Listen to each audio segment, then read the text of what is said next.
Hello students, आज हम पढ़ेंगे ड्रूडे मॉडल के बारे में। ड्रूडे मॉडल क्या बताता है हमें?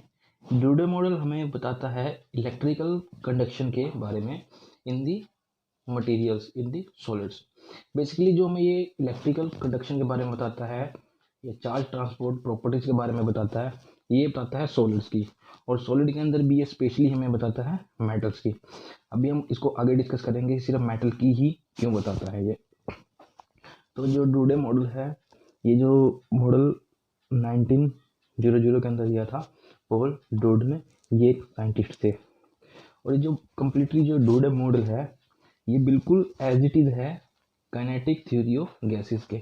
आपने काइनेटिक थ्योरी ऑफ गैसेस के बारे में पढ़ा होगा, काइनेटिक थ्योरी ऑफ गैसेस के बारे में पढ़ा होगा। तो जो ड्रूडे मॉडल है और काइनेटिक थ्योरी ऑफ गैसेस है, ये दोनों क्या हैं, बिल्कुल ही सिमिलर हैं। अभी इसको हम आगे डिस्कस करेंगे तो उसके अंदर हमें ये पता लग जाएगा कि ड्रूडे मॉडल और काइनेटिक थ्योरी ऑफ गैसेस कैसे सिमिलर हैं। तो ड्रूडे मॉडल के बेस पे,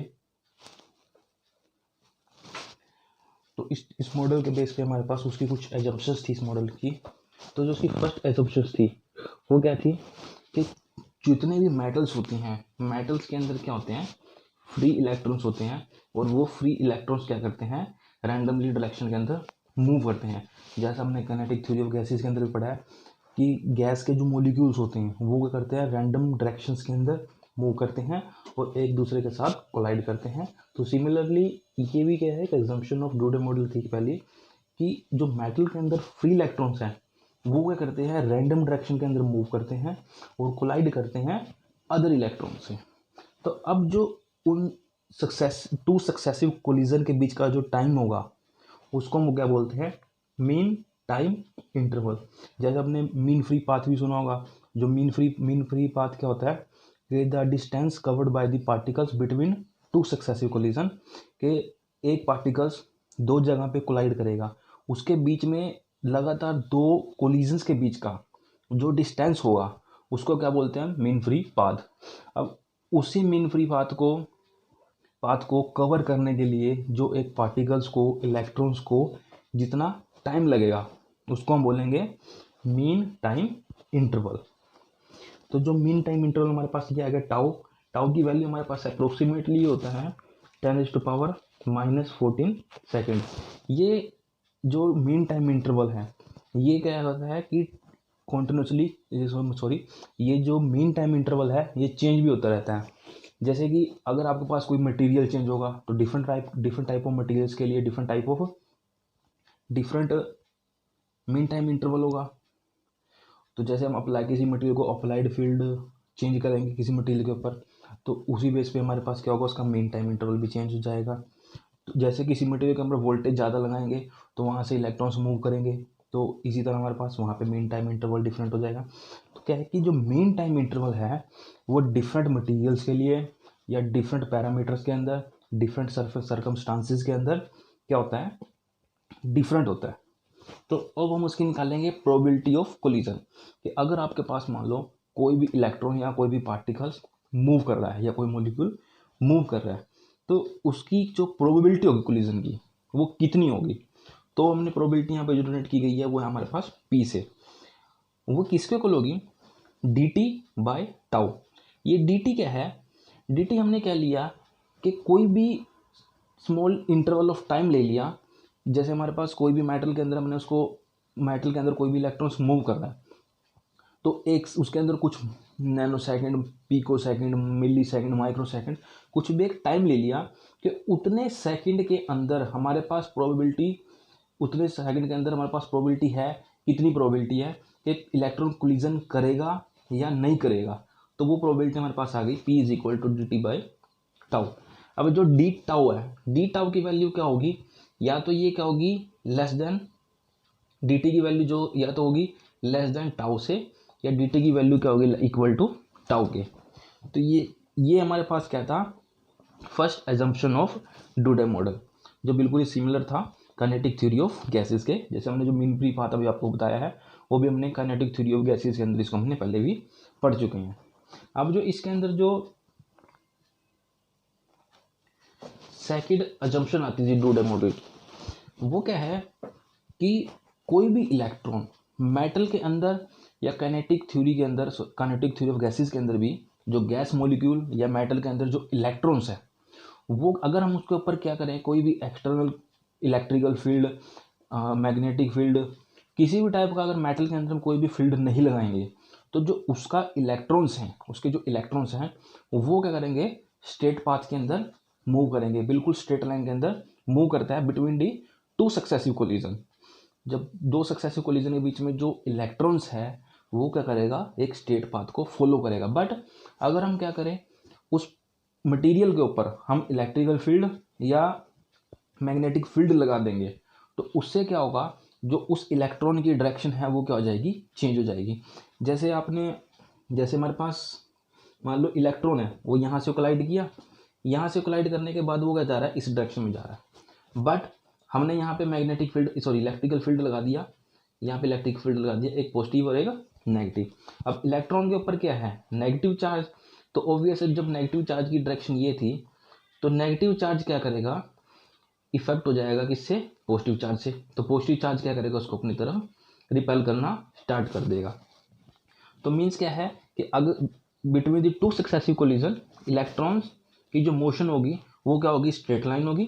बट अगर उसके ऊपर हम इलेक्ट्रिकल फील्ड या मैग्नेटिक फील्ड को अप्लाई कर देंगे, तो उसकी जो मोशन है, उसकी जो डायरेक्शन है, डायरेक्शन ऑफ मोशन, वो क्या हो जाएगी, चेंज हो जाएगी।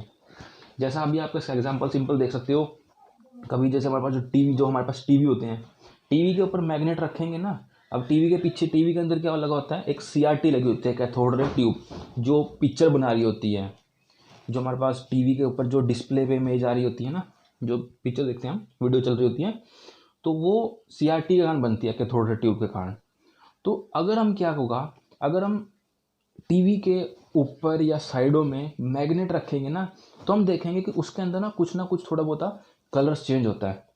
वो चेंज क्यों होता है, क्योंकि जो कैथोड रे ट्यूब के अंदर से कॉन्टिन्यूसली इलेक्ट्रॉन्स निकल रहे हैं, तो उनकी क्या हो जाएगी, डायरेक्शन चेंज हो जाएगी। तो जो अब विदाउट एक्सटर्नल फील्ड, तो वो क्या जाने चाहिए थे, बिल्कुल स्ट्रेट जाने चाहिए थे। जो एक्चुअल में हमने उसको अंदर प्रोग्रामिंग कर रखी है वो इमेज बननी चाहिए थी। बट जब हमने उसके साइडों पे मैग्नेटिक फील्ड लगा दिया, मैग्नेट रख दिया, तो उससे क्या हो गया, मैग्नेटिक फील्ड आ गया। उस मैग्नेटिक फील्ड के कारण हमारे पास जो इलेक्ट्रॉन्स की डायरेक्शंस थी वो क्या हो जाएगी, बिल्कुल ही चेंज हो जाएगी। अब जिसके कारण क्या होगा, हमारे पास वहाँ पे भी कलर चेंज हो जाएगा। आपको सीआरटी का भी एक छोटा सा फंक्शन बता देते हैं कि जैसे मान लो आपके पास यहाँ पे ये कुछ सीआरटी ट्यूब है, ये सीआरटी ट्यूब है ये। अब ये कॉन्टिन्यूसली क्या कर रही है, इलेक्ट्रॉन्स को प्रोड्यूस कर रही है। तो इलेक्ट्रॉन्स क्या जाने चाहिए थे, बिल्कुल स्ट्रेट लाइन में यहाँ से मूव करने चाहिए थे। बट हमने क्या करा, अब इलेक्ट्रॉन्स, अब जैसे इसको ऑन करने के बाद यहाँ पे ना डॉट बन रही है ड्यू टू फ्लोरोसेंट मटेरियल्स। तो यहाँ पे हमारे पास क्या हो जाएगा, डॉट बनी आएगी फ्लोरोसेंट। अगर हम इस इलेक्ट्रॉन की बीम को फ्लोरोसेंट मटेरियल के ऊपर डालेंगे ना, तो यहाँ पे कुछ डॉट टाइप बना जाता है। फिर अगर हम क्या करें, उसके ऊपर यहाँ पे डॉट बनी आ रही है, हम क्या करें, इसको साइड से, एक साइड से या दोनों साइड से मैग्नेट लेके जाएंगे ना, तो उसकी जो डॉट है वो क्या आपके पास क्या करेगी, वो एक्स डायरेक्शन, एक्स एक्सिस के अलोंग भी चेंज हो सकती है और वाई एक्सिस के अलोंग भी चेंज हो सकती है। तो ये था हमारे पास इलेक्ट्रिकल फील्ड या मैग्नेटिक फील्ड, कैसे इलेक्ट्रॉन्स की, पार्टिकल्स की मोशन को चेंज कर सकते, डायरेक्शन को चेंज कर सकता है। जो थर्ड अजम्पशन थी ड्रू डे मॉडल की, वो हमारे पास क्या है कि जो इलेक्ट्रॉन्स होते हैं वो क्या करते हैं, मेटल्स के अंदर फ्रीली मूव करते हैं। फ्रीली मूव करने का मतलब क्या है कि इलेक्ट्रॉन्स दूसरे इलेक्ट्रॉन से इंटरेक्ट नहीं होते। तो जब वहाँ पे वो इलेक्ट्रॉन्स जब इलेक्ट्रॉन्स दूसरे इलेक्ट्रॉन्स के साथ इंटरेक्ट नहीं करेंगे, तो वहाँ पे क्या होगा, फोर्स ऑफ अट्रैक्शन ही नहीं होगा, कोई फोर्स ऑफ अट्रैक्शन नहीं होगा और कोई फोर्स ऑफ रिपल्शन नहीं होगा। तो ये भी हमारे पास क्या था, third assumption of Drew day model. But जो ये मॉडल है, बट ये थर्ड एजम्पशंस हैं, ये क्या था, बिल्कुल करेक्ट नहीं थी। बट इसके बेस पे भी, इस एजम्पशन के बेस पे भी, इसने जो ड्रू डे मॉडल था, उन्होंने हमें सीवी की एक्सप्लेनेशन दे दी थी। जो हमारे पास स्पेसिफिक हीट होती है उसकी भी एक्सप्लेनेशन दे दी थी। बट जनरली ये जो एजम्पशंस थी नॉट करेक्ट। जो स्पेसिफिक हीट के बारे में बताया था, स्पेसिफिक हीट क्या होती है, the minimum heat required to increase the temperature of 1 mole substance up to 1 degree. किसी भी 1 मोल सब्सटेंस का 1 डिग्री टेम्परेचर को इंक्रीज करने के लिए जितनी भी हमें हीट की जरूरत पड़ेगी उसको बोल देते हैं स्पेसिफिक हीट। तो ये हमारे पास क्या थे, डूडे मॉडल के एजम्पशन थे और डूडे मॉडल की एक्सप्लेनेशन थी। अब नेक्स्ट हमारे पास आता है कि डूडे मॉडल का सिग्निफिकेंस क्या है, डूडे मॉडल की एप्लीकेशन क्या है। डूडे मॉडल हमारे पास इलेक्ट्रॉन्स को क्लासिकली मान कर किसी भी मेटल्स की इलेक्ट्रिकल कंडक्टिविटी भी निकाल सकते हैं और उसकी हम थर्मल कंडक्टिविटी निकाल सकते हैं। मतलब डूडे मॉडल को हमारे पास यूज़ किया गया था, डूडे मॉडल ने एक्सप्लेनेशन दी थी इलेक्ट्रिकल कंडक्टिविटी ऑफ मेटल्स और थर्मल कंडक्टिविटी ऑफ मेटल्स। तो जो हमारे पास सबसे पहले हम डिस्कस करेंगे वो हमारे पास क्या आती है, dude model electrical conductivity. Generally कई बार आप इसको देखोगे कि डूडे मॉडल को सिर्फ डूडे मॉडल के साथ साथ Lorentz model, dude and Lorentz model भी लिखा जाता है। तो इसके अंदर डूडे मॉडल के अंदर लोरेंज का भी कुछ कंट्रीब्यूशन था। तो ये जो हमारे पास मॉडल को हमने पहले यहाँ यूज़ किया गया, calculate the electric conductivity of metal. अब हमारे पास क्या हमने कंसीडर किया है, कोई भी हमने एक मेटेलिक सिंपल मेटेलिक वायर ले लिए। अब इसके अंदर क्या है, लार्ज नंबर ऑफ इलेक्ट्रॉन्स। अब हम क्या करेंगे, जब हम इस मेटल के ऊपर, इस मेटेलिक वायर के ऊपर, ये जो मेटल है मेटेलिक वायर तो जनरली हमें पता है कि 1 डायमेंशन होती है, तो हमने इसके ऊपर क्या करा, फील्ड लगा देंगे, अप्लाइड इलेक्ट्रिकल फील्ड लगा देंगे। तो इसके अंदर क्या होगा, जो फोर्स एग्जर्ट होगा बाय द सिंगल इलेक्ट्रॉन वो हमारे पास क्या हो जाएगा, F इज इक्वल टू ई। ये जो E है ये हमारे पास क्या है, चार्ज ऑफ इलेक्ट्रॉन। ये जो हमारे पास E आ गया ये हमारे पास क्या है, चार्ज ऑफ इलेक्ट्रॉन। और E क्या है, अप्लाइड इलेक्ट्रिकल फील्ड। तो E क्या है, हमारे E की वैल्यू क्या होती है, 1.6 इंटू 10⁻⁹ कूलम। जनरली हमारे पास क्या होता है, इलेक्ट्रॉनिक चार्ज। दूसरा हमें पता है कि जो फोर्स होता है according to Newton's second law of motion, force क्या होता है, मास इनटू एक्सेलरेशन। तो ये क्या हो गया आपके पास, मास ऑफ इलेक्ट्रॉन, और ये आपके पास क्या होगी, एक्सेलरेशन। और एक्सेलरेशन में हमें पता है जो एक्सेलरेशन क्या होती है, change in velocity with respect to time. तो यहाँ पे हम क्या कर सकते हैं, ए की वैल्यू पुट कर सकते हैं dv/dt। तो जो हमारे पास जो सेकंड इक्वेशन है वो हमारे पास क्या बन जाएगी, F is equal to m dv/dt। यहाँ से a की वैल्यू पुट कर दी dv/dt की। अब इक्वेशन 2 को और 3 को कंपेयर करेंगे तो दोनों साइड में, दोनों इक्वेशंस के लेफ्ट में क्या है, फोर्स। तो ये दोनों इक्वेशन क्या हो जाएंगे हमारे पास, जनरली इक्वल हो जाएंगी, m dv/dt equal to e। अब इक्वेशन 4 के अंदर क्या है, जो m है मास ऑफ इलेक्ट्रॉन, ये भी हमारे पास कांस्टेंट है। इसकी जो वैल्यू होती है वो तो हमारे पास 9.1 इंटू 10⁻⁻31 kg, ये हमारे पास कहती है मास ऑफ इलेक्ट्रॉन। और E क्या होता है हमारे पास, इलेक्ट्रॉनिक चार्ज, ये भी हमारे पास कांस्टेंट है जो भी हमने आपको यहाँ पे बता दिया है।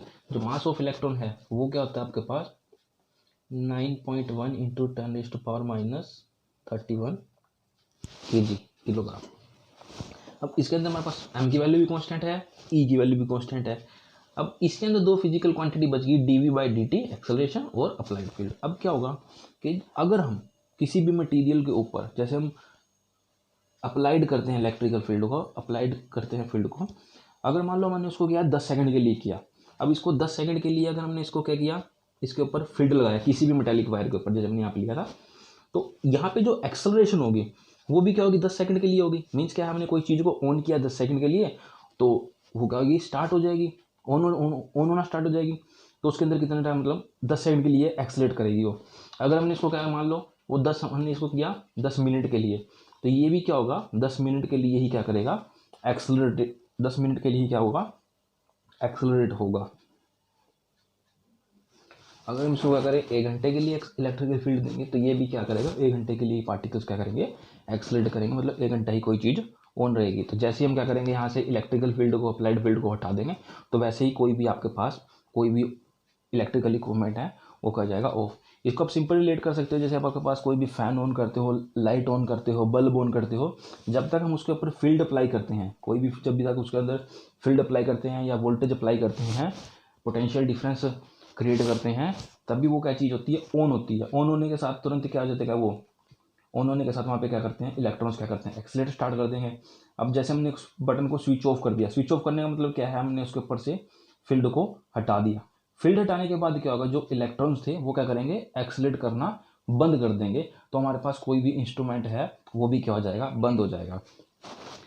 अब हमारे पास क्या एक चीज़ आई कि जो ये ड्यूडे मॉडल ने जो हमारे पास सिंपल यहाँ पे एक इक्वेशन दी 4। अब इसके अंदर क्या है कि इलेक्ट्रॉन्स क्या कर रहे हैं, कॉन्टिन्यूसली मूव कर रहे थे, अप्लाइड फील्ड से कॉन्टिन्यूसली मूव कर रहे थे। बट इसके साथ मटेरियल के अंदर एक चीज़ और होती है कि जब किसी भी मेटल्स के अंदर से, इस मेटेलिक वायर के अंदर से इलेक्ट्रॉन्स मूव करेंगे तो उसके अंदर क्या होगा, जो दूसरे इलेक्ट्रॉन्स हैं तो उनके साथ भी क्या होगा, उनका कोलिजन्स होगा।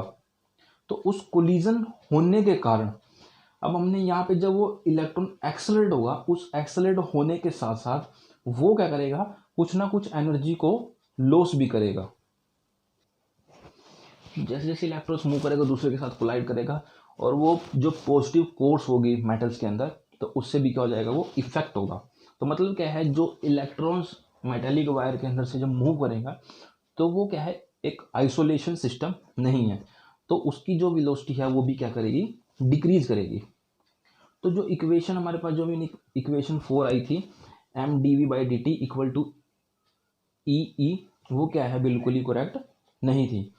अब इसके अंदर क्या है कि हम जितनी ज़्यादा फील्ड लगाएंगे, मतलब जितना ज़्यादा फील्ड लगाएंगे उतनी ही ज़्यादा इलेक्ट्रॉन्स की वेलोसिटी होगी, और जितनी ज़्यादा इलेक्ट्रॉन की वेलोसिटी होगी उतने ही ज़्यादा चांसेस होंगे, उतनी ही ज़्यादा प्रोबेबिलिटी होगी कि वो बाकी इलेक्ट्रॉन्स के साथ बाकी इलेक्ट्रॉन्स के साथ क्या करे, कोलिजन करे, या पॉजिटिव कोर्स के इसका अंडर इफेक्टेड आए। इसका आप सिंपल एग्जांपल भी ले सकते हो। तो अगर हम जैसे हम सिंपली रोड के ऊपर चलते हैं, कोई भी बाइक या गाड़ी कुछ भी चलाते हैं, तो अगर वेलोसिटी हमारी गाड़ी की ज़्यादा होगी, स्पीड ज़्यादा होगी, तो हमारे क्या होगा, कंट्रोल कम रहेगा, तो दूसरे के साथ कोलिजन होने का, हमारे पास दूसरी बाइक के साथ, गाड़ी के साथ कोलिजन होने का थोड़ा खतरा ज़्यादा होगा, प्रोबेबिलिटी ज़्यादा होगी। बट हम क्या करेंगे, स्लो मोशन में होंगे तो उससे हमारे स्लोली मूव करेंगे, कम स्पीड के ऊपर होंगे, तो हमारे पास क्या होगा, कोलिजन का भी कम चांसेस क्या होंगे, कम होंगे। अब जब हमारे पास इलेक्ट्रॉन्स मूव करने के साथ साथ उस मेटल के अंदर इलेक्ट्रॉन्स दूसरे उसके साथ कोलिजन भी करेगा इलेक्ट्रॉन्स के साथ, तो उस चीज़ को भी ओवरकम करने के लिए, कंप्लीट सोल्यूशन बनाने के लिए हमने क्या किया है, इक्वेशन 4 के अंदर में से एक फैक्टर को माइनस कर दिया है, क्योंकि फोर्स क्या हो जाएगा, कुछ कम हो जाएगा। तो वो हमारे पास क्या करेगा, हमने इसके अंदर गामा वी क्या है हमारे पास, ये भी एक फोर्स की क्वांटिटी है, इसको हमने नेम दिया है, इसको ये इसका नाम होता है जर्नल रेजिस्टिव फोर्स। तो ये हमारे पास क्या होता है, जर्नल रेजिस्टिव फोर्स।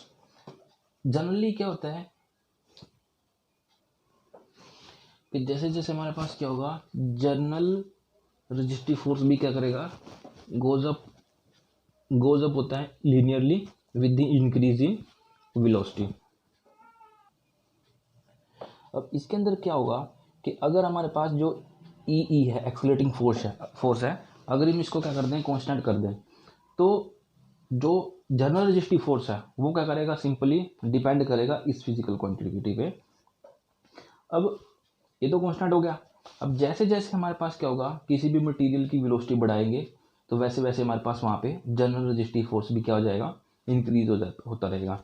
तो एक टाइम ऐसा आ जाएगा कि जब general resistive force accelerating force के इक्वल हो जाएगा, जो ऑलरेडी कांस्टेंट है, जब ये दोनों फोर्स क्या हो जाएंगे, कांस्टेंट हो जाएंगे, तो उस पॉइंट पे हमारे पास कोई भी जो पार्टिकल है वो और ज़्यादा क्या करेगा, एक्सेलरेटर नहीं करेगा, उसके बाद कोई भी एक्सेलरेशन नहीं होएगी।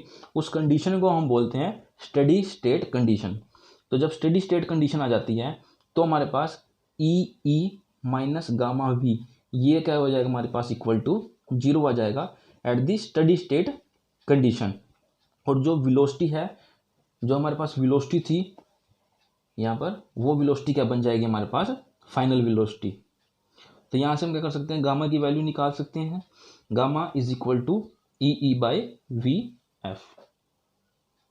अब जो गामा की वैल्यू आई है हमारे पास ई बाई वी एफ, तो हम उसको क्या करेंगे, इक्वेशन 5 में पुट करेंगे। तो हमारे पास ये क्या जाएगा, M D V by D T is equal to E minus, ये हमारे पास क्या कर दी, गामा की वैल्यू पुट कर दी, और ये आ गया हमारे पास सिंपली वी।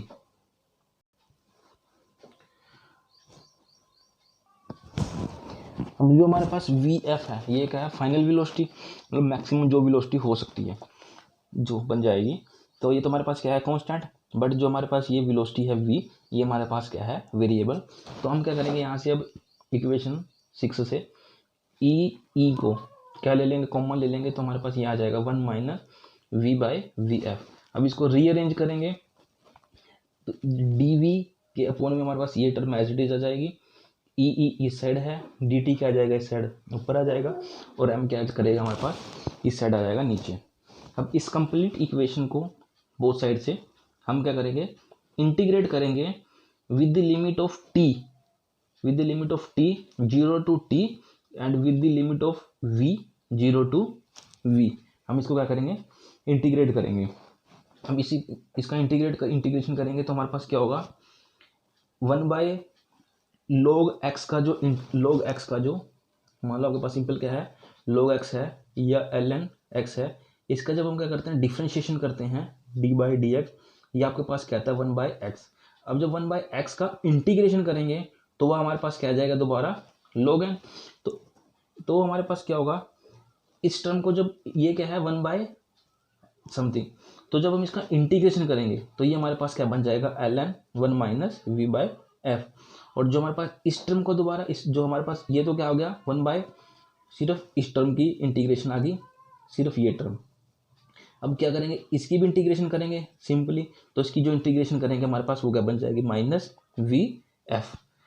ई और एम ये हमारे पास क्या जाएगा, कॉन्स्टेंट, और जो डी टी है, डी टी क्या हमारे पास वेरिएबल, इसके जब इंटीग्रेशन करेंगे डी टी को तो हमारे पास क्या बन जाएगा टी, और प्लस में क्या आ जाएगा, कोई भी कॉन्स्टेंट सी।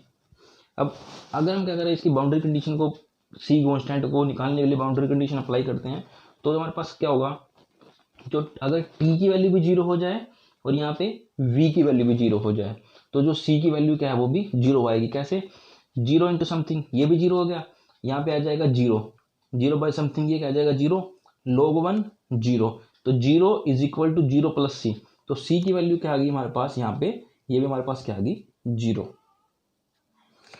अब जो हमारे पास सी की वैल्यू 0 आई है, हम क्या करेंगे, इसको इक्वेशन 7 में पुट करेंगे, तो हमारे पास जो इक्वेशन 7 बन जाएगी वो बन जाएगी minus V F L N 1 minus V by V F equal to E T by M. अब हम क्या करेंगे, जो according to equation of motion, first equation of motion वो क्या आती है हमारे पास, v is equal to U plus A T, v final velocity, u initial velocity, a acceleration, t क्या जाएगा टाइम। और जो फाइनल वेलोसिटी है वो तो हमारे पास क्या बन जाएगी यहाँ पे vf, और जो इनिशियल वेलोसिटी है वो क्या होगा 0, और एक्सेलरेशन क्या है हमारे पास e बाई एम, ये हमारे पास क्या बन जाएगी एक्सेलरेशन, और ये हमारे पास क्या आ जाएगा टाउ, टाउ क्या आ जाएगा हमारे पास मीन फ्री टाइम आ जाएगा। अब यहाँ से हम क्या करेंगे, टाउ की वैल्यू निकालेंगे, तो हमारे पास क्या आ जाएगी एम वी एफ बाई ई। तो इस टाउ की वैल्यू को हम क्या करेंगे, इस इक्वेशन 8 में पुट करेंगे, यहाँ पर इस इक्वेशन 8 में पुट करेंगे तो क्या बन जाएगा ln 1 minus V by V F, ये एस टी आ जाएगा, और इस इक्वल टू में जाएगा माइनस टी, टाउ की वैल्यू क्या है M V F by E, यहाँ पे क्या है ई बाई एम, तो वहाँ पे क्या आ जाएगा, टाउ की वैल्यू क्या आ जाएगी नीचे आ जाएगी। अब जो हमारे पास इक्वेशन थी वो क्या थी, L N 1 minus V by V F is equal to minus T by tau. अब हमारे पास लेफ्ट में क्या था, लेफ्ट हैंड साइड में क्या था, लोग कभी भी साइड चेंज होती है लोग की, लेफ्ट टू राइट या राइट टू लेफ्ट जाता है, तो दूसरी साइड जाके वो क्या बनता है एक्सपोनेंशियल। जैसे लेफ्ट से प्लस जाके लेफ्ट से राइट में जब जाएगा सिंबल तो क्या होगा, -2 प्लस बनता है, डिवाइड टू मल्टीप्लिकेशन बनती है। तो ऐसे ही क्या होगा, जब लोग की साइड चेंज होती है तो हमारे पास क्या बन जाता है, एक्सपोनेंशियल। तो इसको हम क्या करेंगे, दोबारा रीअरेंज करेंगे तो v by V F is equal to क्या बन जाएगा, इसको उस साइड लेंगे और इसको इस साइड ले आए, 1 minus exponential minus T by tau.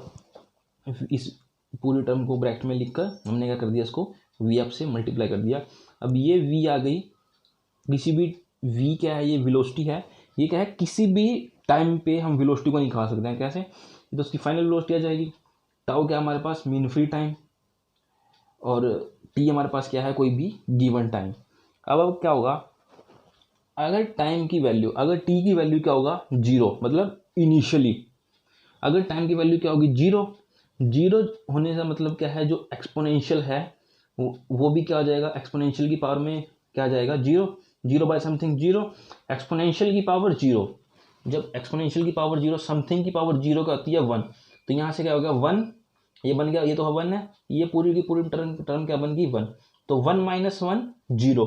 तो उस पॉइंट के ऊपर जो वेलोसिटी है वो हमारे पास क्या बन जाएगी, जीरो।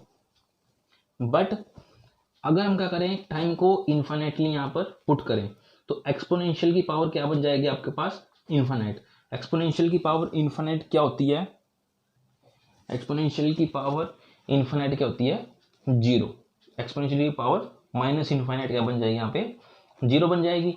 तो 1, तो ये आपके पास क्या हो जाएगा, 1 माइनस जीरो, तो ये पूरी इसके साथ में क्या आ जाएगा, 1 मल्टीप्लाई में, तो जो इनिशियल वेलोसिटी थी वो क्या बन जाएगी, फाइनल वेलोसिटी बन जाएगी।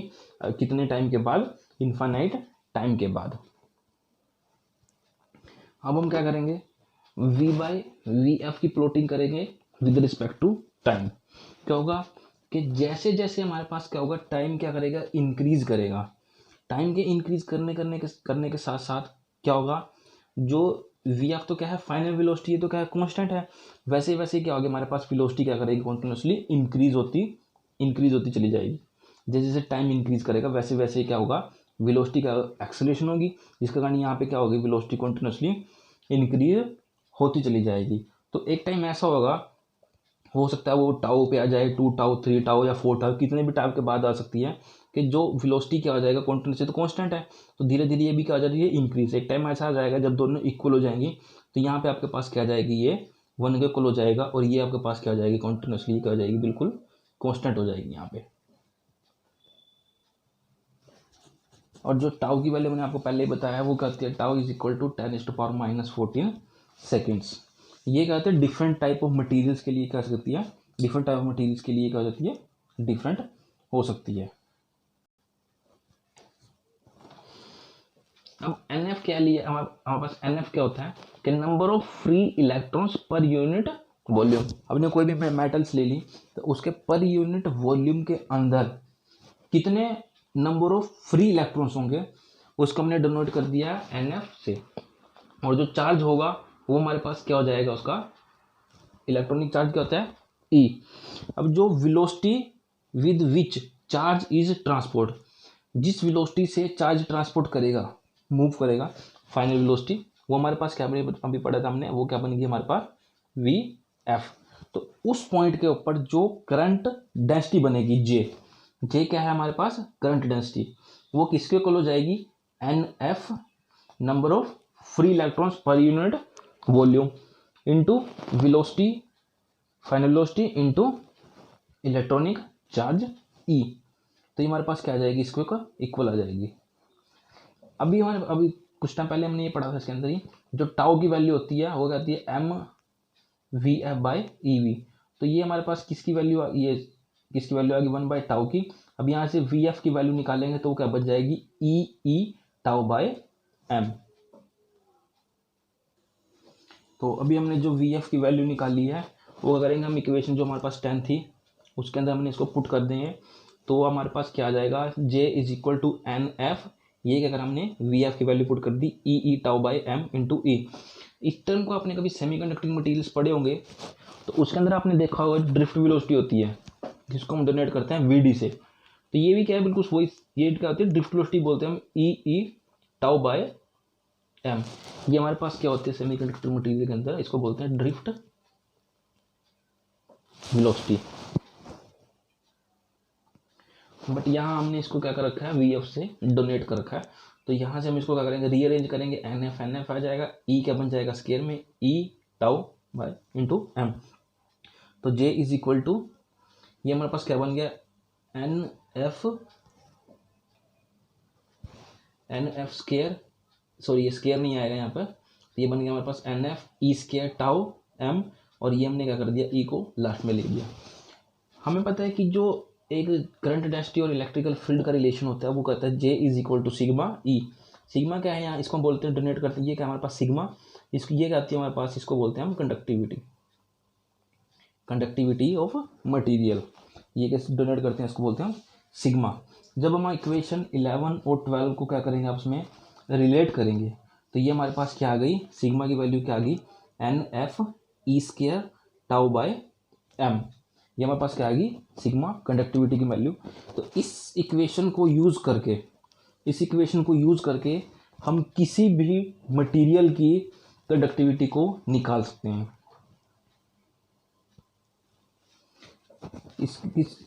इसको किसी भी मटेरियल की कंडक्टिविटी को निकाल सकते हैं, क्योंकि हमारे पास क्या होगा, एन एफ क्या है, ये भी हमारे पास कांस्टेंट होता है, जो किसी भी मटेरियल के अंदर पर, जैसे हम मान लो सिल्वर, एल्युमिनियम, कॉपर, गोल्ड, कुछ भी मटेरियल हो गए, तो उसके पर यूनिट वॉल्यूम के अंदर जो नंबर ऑफ इलेक्ट्रॉन्स हैं वो कहते हैं फिक्स होते हैं, तो वो भी हमारे पास क्या है, कांस्टेंट। इलेक्ट्रॉनिक चार्ज कांस्टेंट है, और टाउ भी हमारे पास क्या जाता है, कांस्टेंट, और जो मास ऑफ इलेक्ट्रॉन है वो भी कांस्टेंट है। तो इसको यूज़ कर सकते हैं हम क्या कर सकते हैं, कंडक्टिविटी को निकाल सकते हैं। जो हमारे पास एन एफ की वैल्यू है, मान लो हम कोई भी मटेरियल लेते हैं, जैसे सिल्वर, कॉपर, गोल्ड, निकल, एल्युमिनियम, आयरन, जो एन एफ की वैल्यू है वो सभी मटेरियल्स के लिए क्या होती है, अलग अलग होती है, क्योंकि सबके जो एटॉमिक नंबर अलग है, तो सभी की प्रॉपर्टीज़ भी, एटॉमिक नंबर अलग है, मास नंबर अलग है, सबकी प्रॉपर्टीज़ अलग हैं। तो उसी तरह हमारे पास क्या होगा, जो उसके अंदर नंबर ऑफ एन एफ है, तो number of free electrons per unit volume, वो हमारे पास क्या जाता है, चेंज होगा, क्योंकि उसका सबके अंदर क्या होता है, मास नंबर बढ़ता है, एटॉमिक नंबर बढ़ने के साथ साथ सबके अंदर क्या होता है, साइज भी चेंज होता है। तो सभी टाइप के एलिमेंट्स के लिए, मटेरियल्स के लिए एन एफ की वैल्यू क्या होगी, अलग होगी। ई क्या है, सबके लिए कांस्टेंट रहता है, इलेक्ट्रॉनिक चार्ज है, एम क्या है, मास ऑफ इलेक्ट्रॉन, ये भी कांस्टेंट रहेगा, और जो सिग्मा है ये हमारे पास क्या कर सकता है, वेरी कर सकता है, क्योंकि अलग अलग मटेरियल के लिए अलग अलग मीन फ्री टाइम होगा। अब जो इक्वेशन 13 आई है, इसका जो लेफ्ट है सिग्मा क्या है, हम इस सिग्मा को एक्सपेरिमेंटली भी कैलकुलेट कर सकते हैं, जैसे हमारे पास जो कंडक्टिविटी इंस्ट्रूमेंट होता है उसको यूज़ करके हम क्या कर सकते हैं, सिग्मा कंडक्टिविटी को निकाल सकते हैं। जैसे हमारे पास 2 प्रोब मेथड होता है या 4 प्रोब मेथड होता है, तो उसको यूज़ करके किसी भी मटेरियल की कंडक्टिविटी को निकाल सकते हैं। बट जो हमारे पास राइट साइड में जो क्वांटिटी है, फिजिकल क्वांटिटी, वो क्या है हमारे पास, उसको हम थ्योरेटिकली निकाल सकते हैं, या fundamental, these are the fundamental quantities, तो उसको फंडामेंटली निकाल सकते हैं या थ्योरेटिकली यूज़ करके निकाल सकते हैं। अगर हम सभी की इनकी वैल्यू को, सभी मटेरियल्स की इनको वैल्यू को पता है हमें, तो कंडक्टिविटी निकल जाएगी।